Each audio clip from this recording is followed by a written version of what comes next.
Waalaikumsalam warahmatullahi wabarakatuh. Ya, terima kasih banyak Bapak Farhan karena telah bisa datang kesempatan hari ini untuk mengikuti podcast yang diselenggarakan oleh anak-anak magang dari Universitas UIN Songo, Universitas Unhas dan juga Universitas Diponegoro. Dan di sini mungkin saya sebagai jari bilangan sahabat KAY ingin sekali mengetahui lebih komprehensif ya Pak mengenai tugas dan juga fungsi dari penghubung komisi yudisial itu sendiri Pak. Kira-kira pengenalan seperti apa yang bisa Bapak katakan untuk orang-orang awam yang mungkin tidak mengetahui tugas dan fungsi dari penghubung komisi yudisial itu sendiri? Ya, terima kasih Mas Oza. Jadi kehadiran penghubung komisi yudisial itu menikmati lahirnya regulasi di Undang-Undang Nomor 18 Tahun 2011 tentang Komisi Yudisial. Nah, di pasal 3 disebutkan bahwa Komisi Yudisial dapat membentuk penghubung di daerah untuk membantu tugas Komisi Yudisial yang ada di daerah. Nah, kemudian dari undang-undang tersebut diturunkan dalam Peraturan KAY Nomor 1 Tahun 2011 tentang susunan dan pengangkatan pembentukan penghubung komisi yudisial di daerah. Nah, mengenai tugas-tugas yang diemban oleh penghubung komisi yudisial, ada beberapa tugas. Yang pertama terkait dengan penerimaan laporan masyarakat yang berkaitan dengan dugaan pelanggaran kode etik hakim. Kemudian yang kedua, melakukan pemantauan dan pengawasan terhadap perilaku hakim.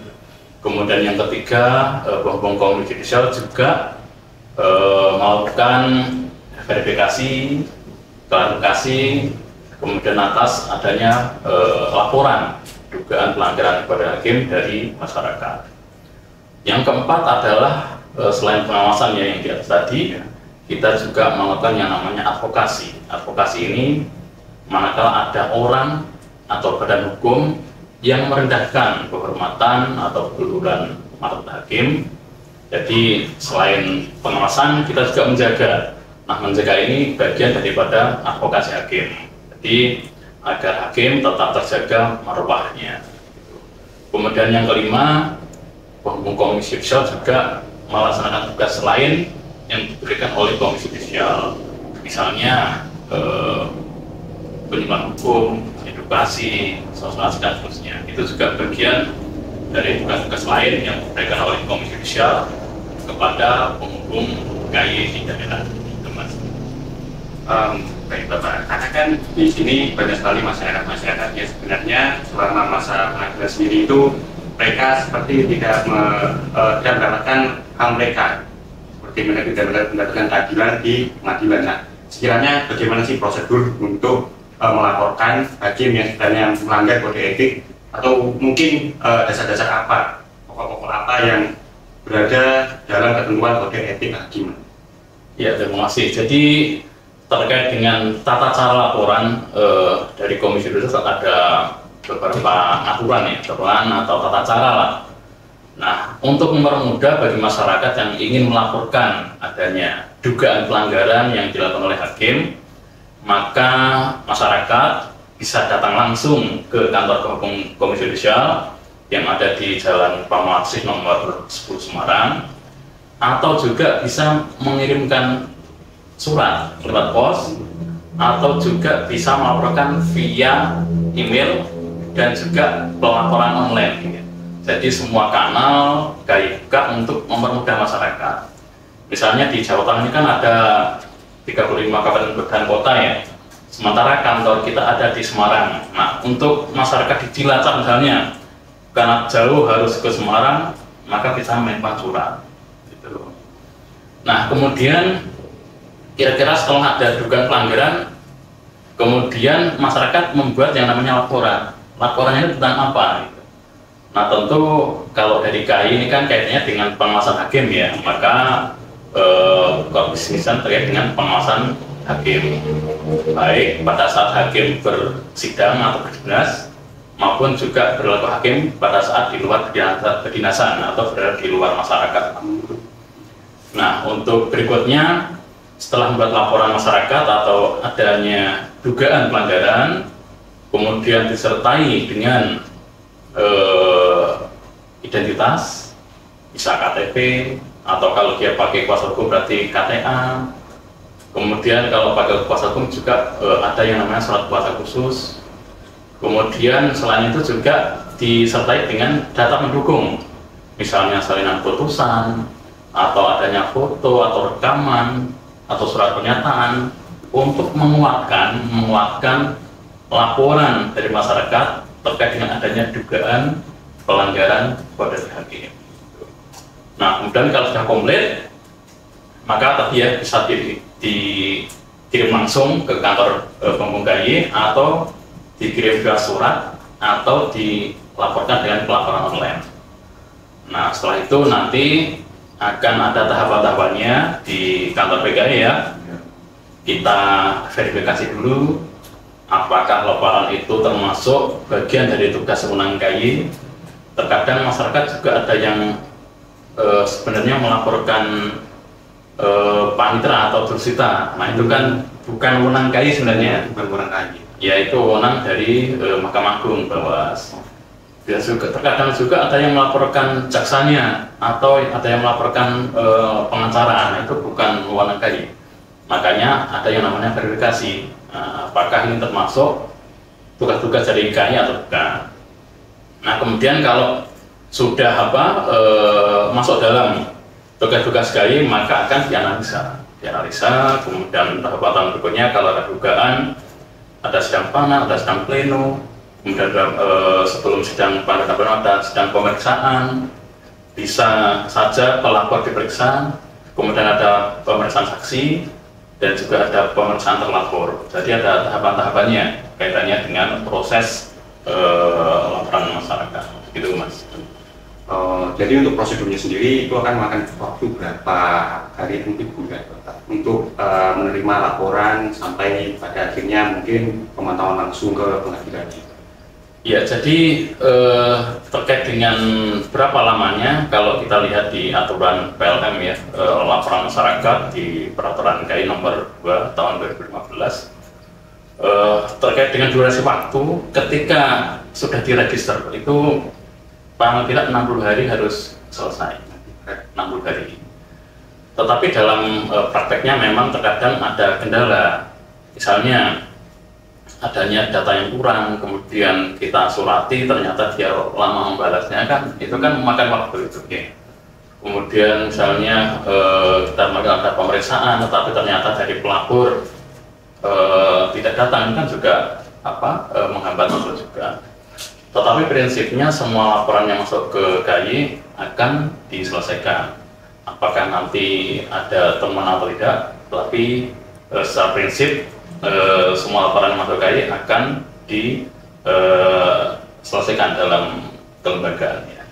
Nah, kemudian terkait dengan laporan kan sebenarnya ada dua hal ya. Kalau di KY ini sebagai pencegahannya terkait ada yang namanya pemantauan persidangan. Nah, pemantauan persidangan ini manakala masih dalam proses-proses perkara atau masih proses persidangan. Nah, ketika ada proses persidangan itu sebenarnya KY tidak bisa mengintervensi sebenarnya. Jadi hakim tetap mandiri.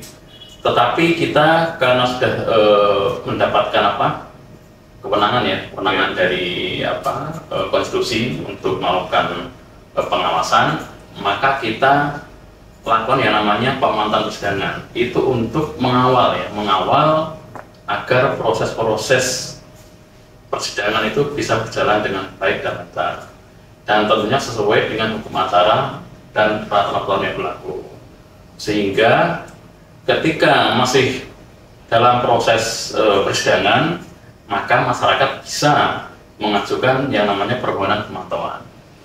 Kalau yang tadi kaitannya dengan laporan itu ketika perkara sudah putus. Nah, kalau ketika perkara sudah putus, maka bisa diajukan permohonan atau laporan masyarakat atau pengaduan. Tetapi ketika proses masih berjalan atau bersidang, maka masyarakat bisa mengajukan yang namanya permohonan pemantauan persidangan. Nah, untuk tata caranya hampir sama ya. Masyarakat membuat permohonan pemantauan, kemudian disertai dengan identitas, kemudian juga disertai dengan data pendukung. Ini tadi ya, kalau masih perlu kan ada gugatan atau ada dakwaan dan sebagainya. Jadi tergantung bagaimana posisi proses yang saat ini sedang berjalan. Gitu. Tadi sekiranya jika di pengadilan sendiri, di hakim yang ada di pengadilan sendiri itu tidak dapat intervensi Pak keputusannya, itu lantas bagaimana jika memang sudah ada dugaan-dugaan atau asumsi di awal bahwa hakim itu sudah melakukan upaya contohnya penyuapan, apakah KAI juga di situ tidak bisa intervensi jalannya putusan karena sudah sangat-sangat jelas dilihat gitu? Ya, jadi memang untuk pemantauan persidangan ini kan sebagai upaya untuk mencegah agar tidak terjadi pelanggaran-pelanggaran yang dilakukan oleh hakim pada saat memeriksa dan memutus. Nah, ketika ada upaya misalnya intervensi ya, jadi sebenarnya hakim ini kan secara undang-undang dijaga kemandiriannya. Jadi hakim benar-benar mandiri dalam memeriksa dan memutus perkara. Itu prinsipnya kan itu. Nah, kemudian terkadang di dalam perjalanannya terkadang hakim itu diintervensi oleh para pihak yang ingin menang. Nah, terkadang kalau ingin menang, bagaimana caranya agar putusan itu sesuai dengan keinginan mereka. Apakah dengan suap atau gratifikasi atau apa. Jadi itu bagian-bagian intervensi. Nah, lalu posisi KAI gimana? Nah, posisi KAI itu ketika sedang proses persidangan, kita bisa melakukan pemantauan ya, untuk menjaga. Nah, menjaganya ini tidak hanya kepada hakimnya, tapi pada proses-prosesnya juga. Proses-proses persidangan agar sesuai dengan hukum acara yang berlaku dan juga termasuk peraturan-peraturan perundangan yang lainnya. Nah, kemudian kalau ada indikasi bagaimana? Kalau ada indikasi, misalnya ada indikasi pidana, ya kita ke pidana berarti.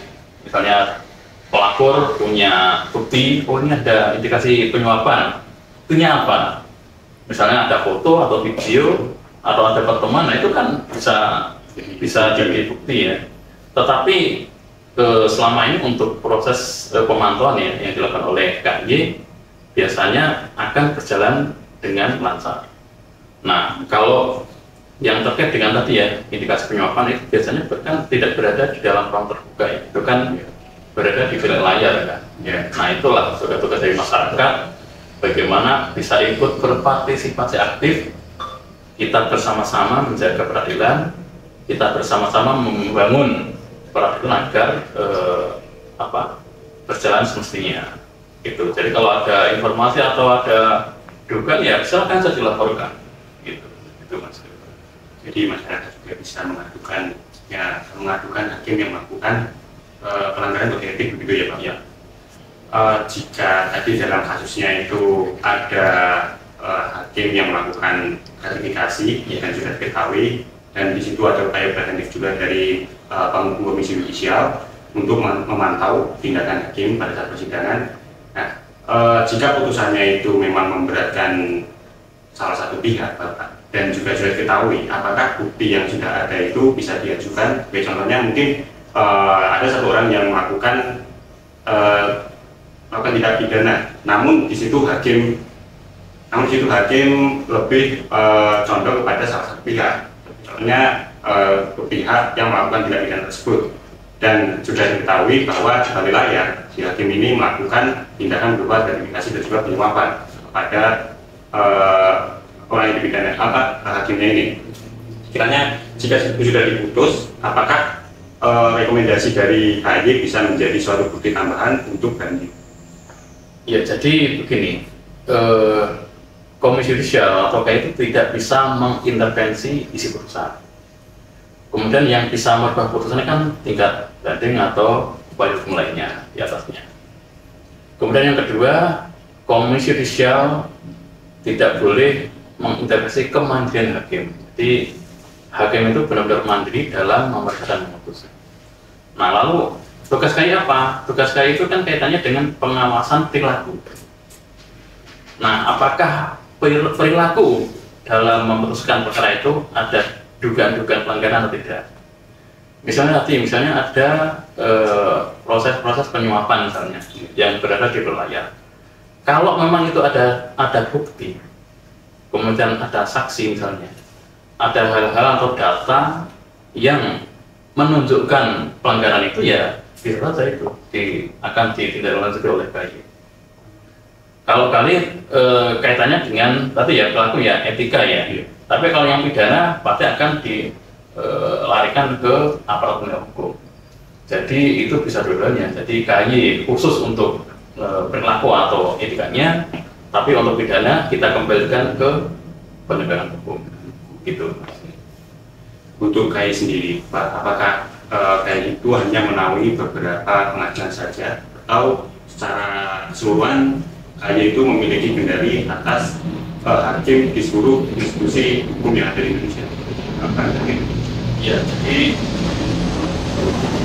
kalau kita membaca konstitusi ya di Undang-Undang Dasar, KAI berada dalam rukun kekuasaan kehakiman di pasal 24A ini mengenai Mahkamah Agung, 24B mengenai Komisi Yudisial, dan 24C mengenai Mahkamah Konstitusi. Nah, KAI Komisi Yudisial itu berwenang untuk melakukan pengawasan terhadap seluruh hakim yang berada di Mahkamah Agung dan juga peradilan di bawahnya. Artinya Komisi Yudisial mengawasi hakim agung, kemudian hakim tinggi, dan juga hakim tingkat pertama. Nah, untuk hakim tingkat pertama ini kan ada 4 badan peradilan ya.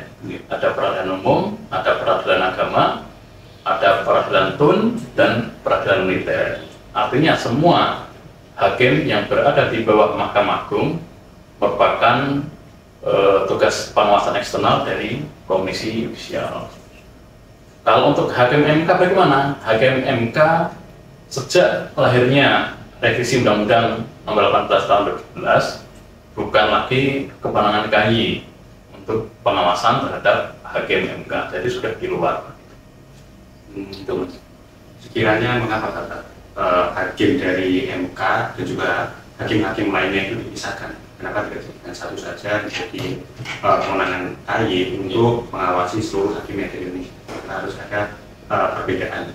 Ya, jadi ini kembali lagi ke kita sebagai negara hukum ya, maka kita sesuaikan dengan regulasi yang ada.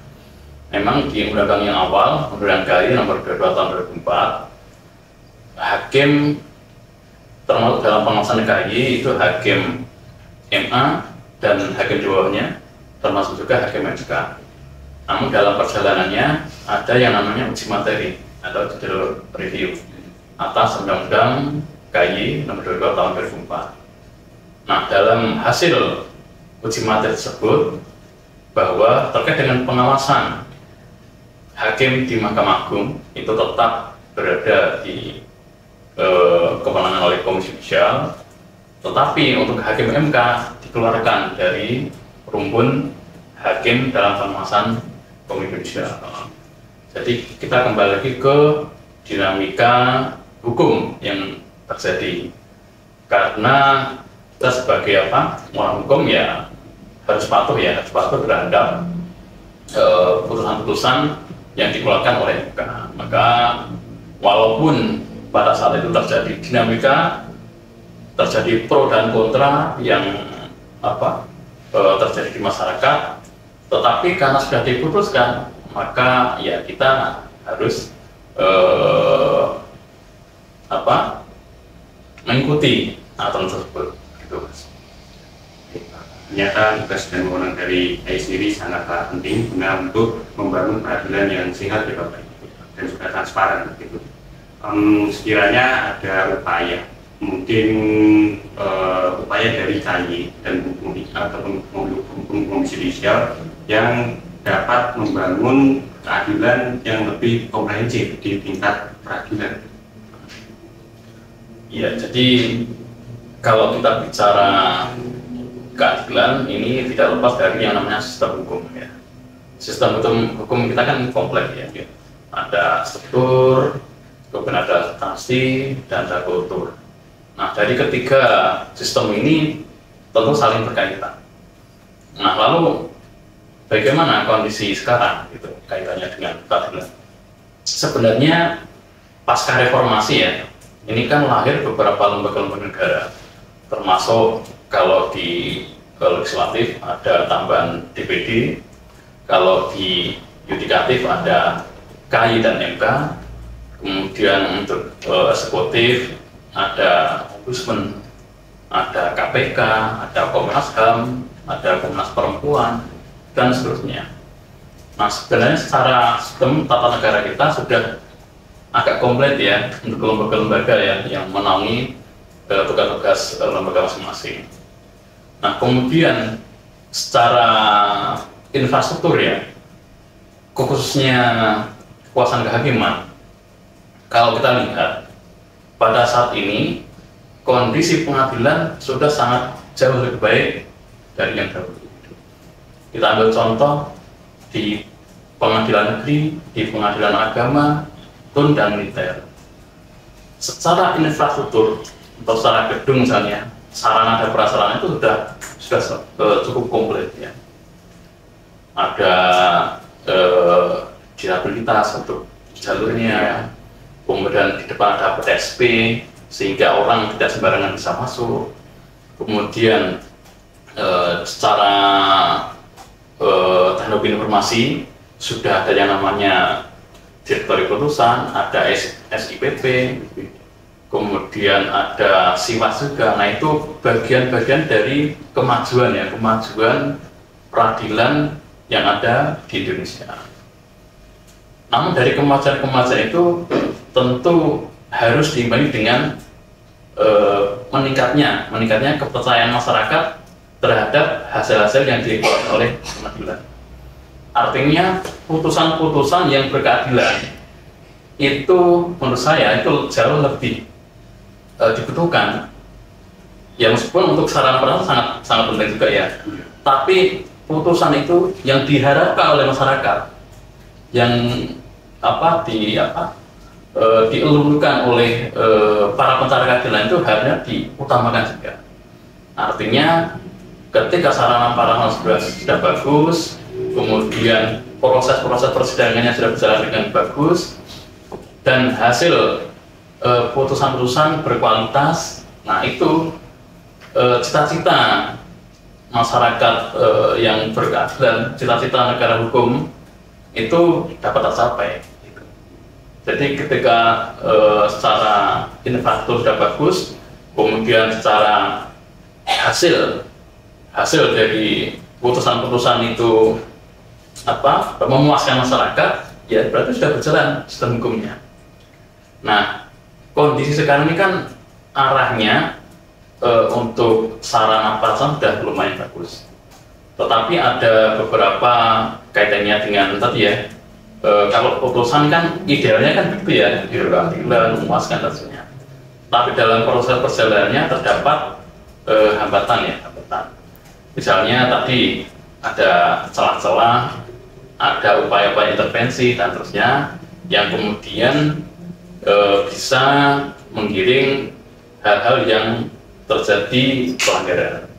Nah, itulah tugas sekali sebagai pengawas eksternal agar proses-proses persidangan, agar perilaku hakim dapat terjaga, kemudian tidak ada pelanggaran, dan harapannya hakim bisa memutuskan dengan seadil-adilnya.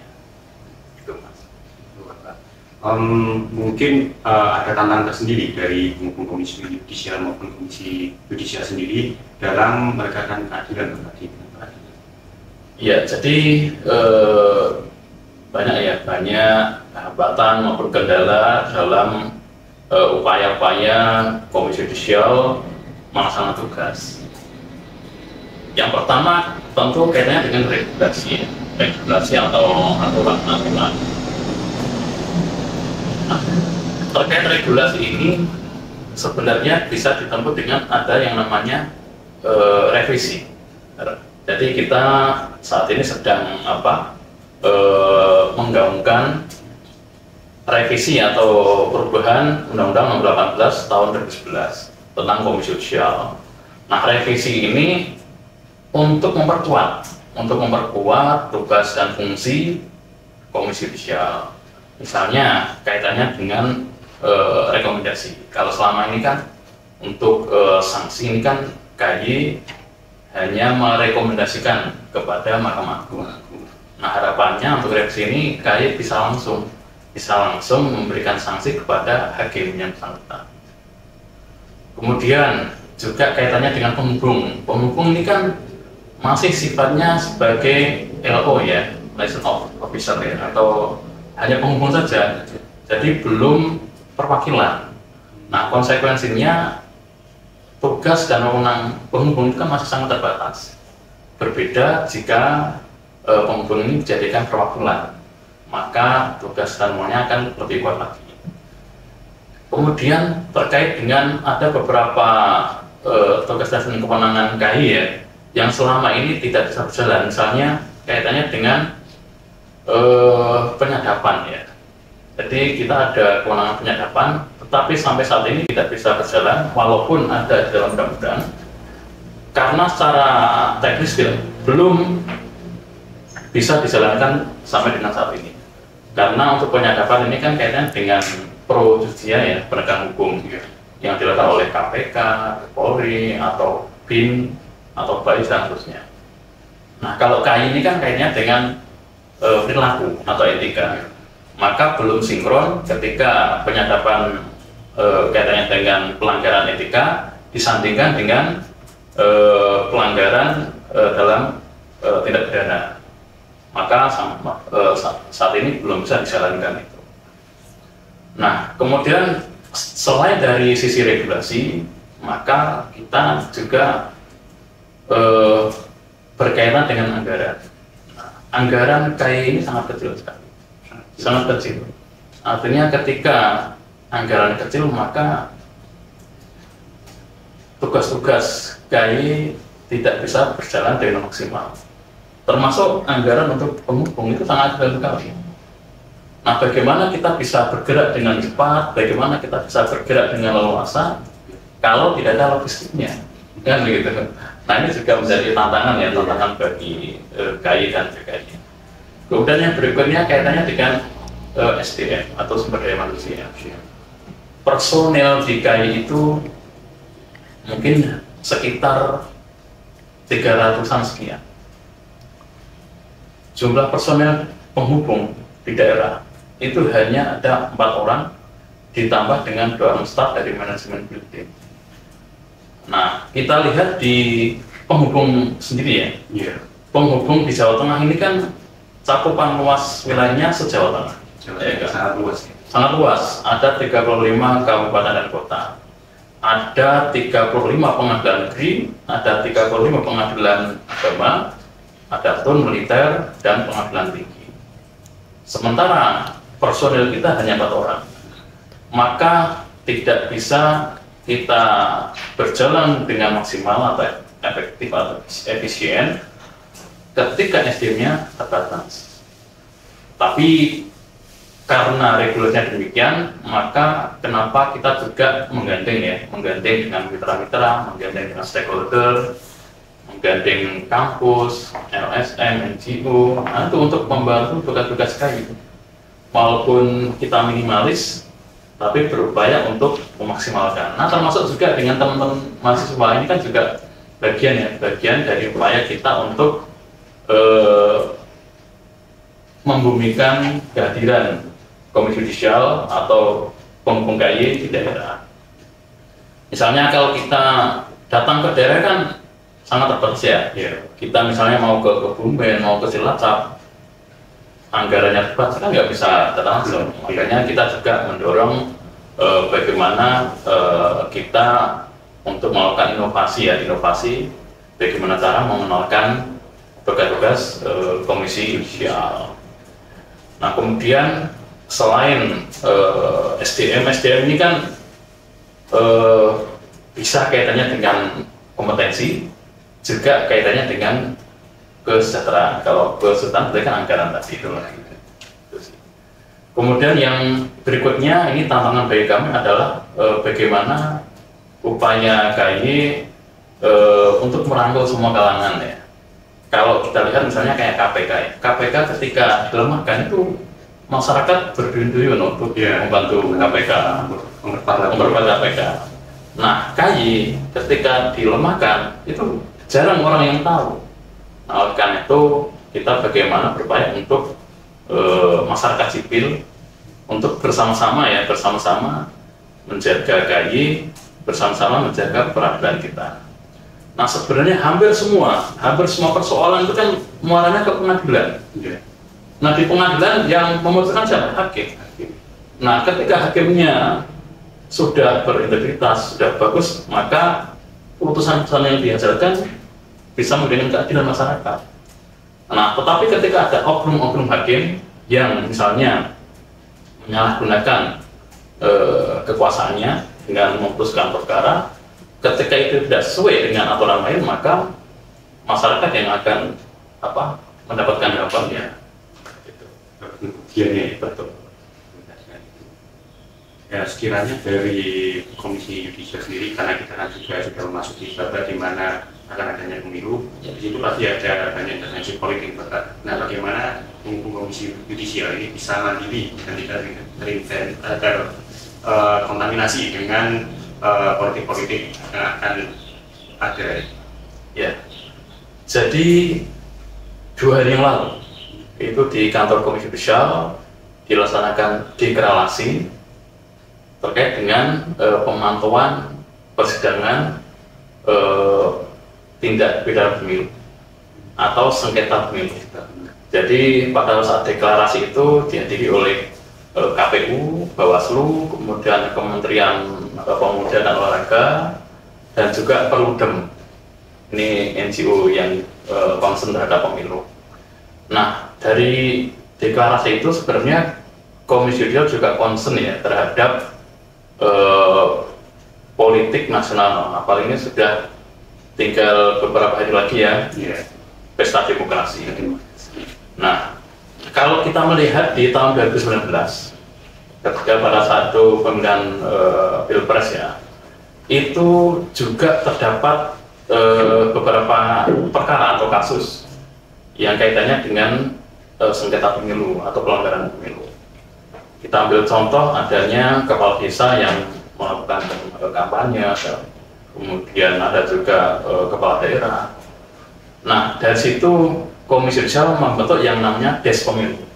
Nah, Des Pemilu ini merupakan satuan tugas dari KAI untuk ikut serta mengawasi atau kita melakukan pemantauan proses-proses persidangan adanya sengketa pemilu atau adanya pelanggaran pemilu yang masuk ke pengadilan. Nah, jadi di tahun 2024 ini terkait dengan pemantauan pemilu juga merupakan program nasional dari Komisi Yudisial untuk ikut bersama mengawal proses-proses demokrasi yang ada di Indonesia.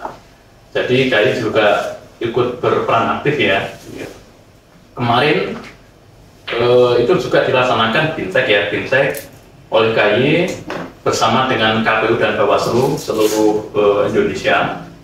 Kaitannya dengan bagaimana sih kira-kira untuk proses pemantauan persidangan pemilu bagaimana. Nah, itu kemarin dilaksanakan BINSEK juga. Itu juga bagian-bagian dari Komisi Yudisial untuk ikut serta dalam proses demokrasi yang ada di Indonesia.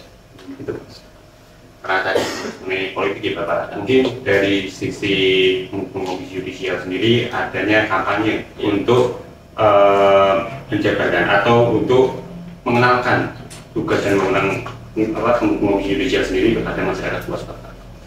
Ya, jadi kalau kita bicara pemilu untuk lembaga-lembaga negara itu kan harus netral ya, harus netral. Tetapi kita juga berkampanye agar masyarakat tidak golput. Artinya bagaimana agar masyarakat ikut bersama-sama menjaga atau mengawal demokrasi ini berjalan dengan baik. Jadi mari kita datang ke TPS untuk mencoblos sesuai dengan hati nurani masing-masing. Ya, jadi kaitannya apapun pilihannya itu tergantung pribadi masing-masing. Tetapi prinsipnya proses transisi kepemimpinan harus berjalan dengan baik, proses demokrasi harus berjalan dengan sebaik-baiknya. Kemudian kalau harapan kita kan tidak ada permasalahan hukum, ya. Tapi ketika ada permasalahan hukum, maka KAI juga menjadi garda terdepan dalam proses-proses pemantauan persidangan, terutama yang sudah ada atau yang masuk ke pengadilan. Karena persidangan pemilu ini kan dibatasi waktu, kan hanya 7 hari. Maka KAI diharapkan juga bisa secara cepat merespon ketika ada persidangan pemilu di pengadilan. Jadi ini juga kami berharap dari masyarakat apabila ada persidangan pemilu itu bisa melaporkan atau menginformasikan ke kantor hukum Komisi Yudisial. Gitu. Ya. Ternyata banyak sekali yang bisa didapat ya dari hukum Komisi Yudisial sendiri, lembaga yang sebenarnya mungkin sangat dientengkan untuk masyarakat. Tugasnya itu apa sih gitu? Cuma ini. Tapi ternyata sangat memegang posisi yang krusial ya Bapak dalam mengatasi keburukan dari pengadilan itu, bahwa sehingga pengadilan itu bisa berjalan dengan sesuai dan juga dengan baik, sehingga masyarakat sendiri itu bisa mendapatkan hasil yang memuaskan dari pengadilan yang ada di Jawa Tengah sendiri. Dan seperti yang sudah disebutkan oleh Bapak sendiri, banyaknya kendala dari KAI seperti contohnya yaitu anggaran dan juga personal yang kurang untuk mengatasi seluruh wilayah Jawa Tengah yang benar-benar luas. Itu mungkin bisa menjadi himbauan untuk pemerintah agar dapat reformasi ketentuan ataupun peraturan dan juga menggelontorkan anggaran yang lebih kepada Komisi Yudisial untuk bisa meningkatkan kinerjanya lebih bagus. Mungkin dari Bapak Farhan sendiri ada saran ataupun kata-kata untuk teman-teman dari Fakultas Hukum, karena kita kan terkait dengan Fakultas Hukum ya Pak, karena kita belajar di bidang hukum. Nah, mungkin dari Bapak Farhan sendiri ada himbauan untuk teman-teman sekalian mengenai betapa pentingnya sih belajar mengenai kehakiman ataupun Komisi Yudisial sebagai salah satu lembaga yang menjaga hakim. Iya, jadi terkait dengan pesan dan kesan ya. Sebenarnya tidak hanya di Fakultas Hukum ya, tapi semua mahasiswa, terkhusus para mahasiswa hukum yang sedang belajar hukum saat ini. Nah, kalau kita melihat sebenarnya untuk kemajuan bangsa sebenarnya tidak hanya mengandalkan kemampuan akademis. Kita tidak hanya memerlukan orang yang pintar saja, tetapi yang jauh lebih penting dari itu adalah integritas atau moral. Kenapa demikian? Banyak terjadi kasus di negeri ini ya, itu sebenarnya melibatkan orang-orang yang pintar. Ya kan, ya, politisi, birokrasi, ya kan, itu kan orang-orang pintar yang punya kuasa gitu.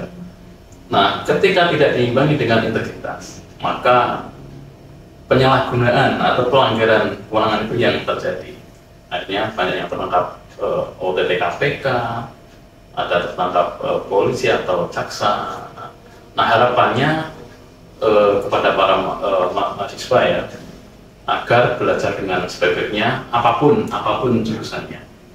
Tapi yang paling penting atau yang harus juga dijadikan bukan bagaimana kita memperkuat integritas. Kalau dari sekolah atau pelajaran sudah mulai ada yang namanya pendidikan karakter.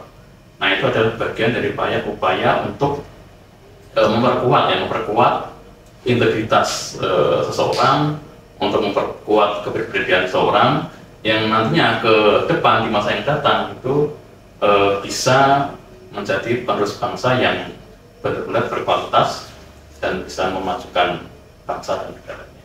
Itu.